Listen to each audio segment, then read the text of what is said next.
L'autre actualité de ces dernières heures à propos de la crise de l'euro, c'est cette image qui restera sans doute dans les mémoires en Italie. Hier, le gouvernement de Mario Monti a annoncé un nouveau plan d'économie et la ministre des Affaires sociales n'a pu retenir ses larmes en présentant les mesures d'austérité.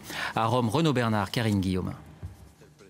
Le gouvernement est réuni au grand complet pour présenter une cure d'austérité sévère, 30 milliards d'euros d'économie. Du sang et des larmes. Et comme pour allier le geste à la parole, une ministre craque en détaillant les coupes sur les retraites. Psychologiquement, cela nous coûte de demander des...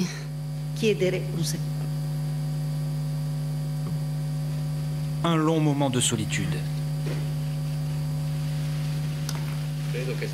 Des sacrifices complètent Mario Monti. Pour donner l'exemple, il révèle également qu'il renonce à son salaire de ministre. Et pour clore tout débat, un peu plus tard, il explique qu'il n'y avait pas d'autre choix pour éviter le naufrage.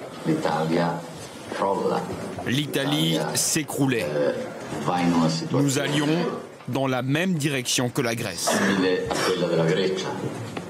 Ce message de rigueur, Mario Monti ne l'adresse pas qu'à ses compatriotes, mais à ses voisins européens aussi.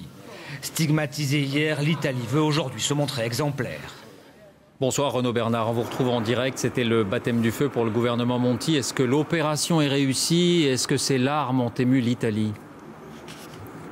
Bonsoir David, il semble en effet que tous ceux à qui étaient destinés les messages du gouvernement Monti les ont reçus 5 sur 5, à commencer par les Italiens. C'est vrai que l'Italie a inventé la commedia dell'arte, mais les larmes de la ministre Elsa Fornero les ont émus et convaincus, chose inattendue pour un gouvernement que l'on dit froid et technique, une pointe d'humanité. Les Italiens ont compris qu'il n'y a pas d'autre choix que des coupes claires et douloureuses. Et ils se disent en plus que contrairement à un récent passé, cette fois-ci, tout le monde va verser son écho au plan d'austérité.